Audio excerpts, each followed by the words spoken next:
یو ځوان وایي چې زما د پلار سره مخالفت راغلی، تر دې چې غږونه مې سره لوړ سوله. زما په لاس کې پاڼې ولې هغه مې په ډېر قوت سره په میز باندې وویشتلې او ووتلم. کله چې خپل ځای کې سملستم پرېوتلمه نو سخت خفه سولمه او له خفګانه د خلاصون لپاره مې خوب ته پناه یووړه.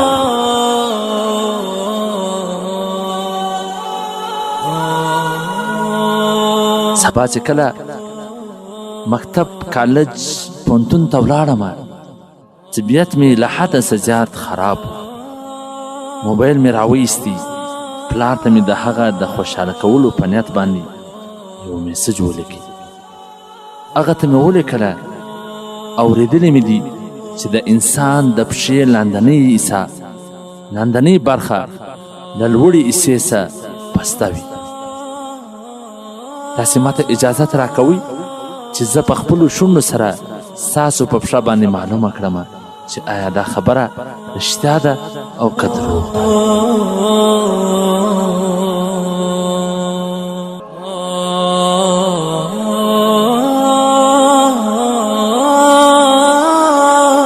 راروان سوم د کور په خوا.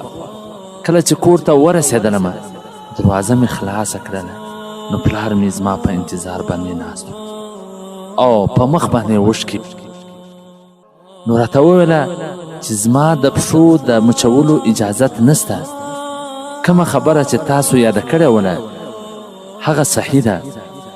ما په خپله معلومه کړې ده کله چې ته ماشوم وړې ستا د پښو لاندنۍ او باندنۍ، لاندې او لوړه حصه دواړه به مې ښکلوله. کله به یو طرف ښکلاوي، کله به بل طرف ښکلاوي.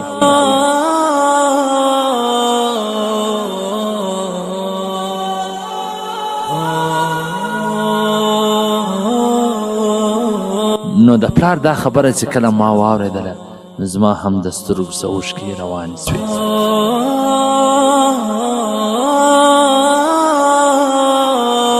نو محترمینو، دا در ټولو مهربانه انسان چې کوم دی هغه پلار چې دی هغه د زوی دپاره هر څه دی. او دغه پلار پر زوی باندې به څومره ژړلی وي، څومره شپې به دغه کشنوټې د بچي وړکوالي کې پر پلار باندې رونې کړي وي، څومره به ژړله او څومره به ناجوړه و، څومره علاجونه به ورته کړي وي. تاسې لږ غور او فکر وکړئ. اوس چې ستاسې پلار بوډا سو، ستاسې د خدمت ورته ضرورت رالی او تاسې په نه څه باندې د پلار څه ناراضه او خفه یاست.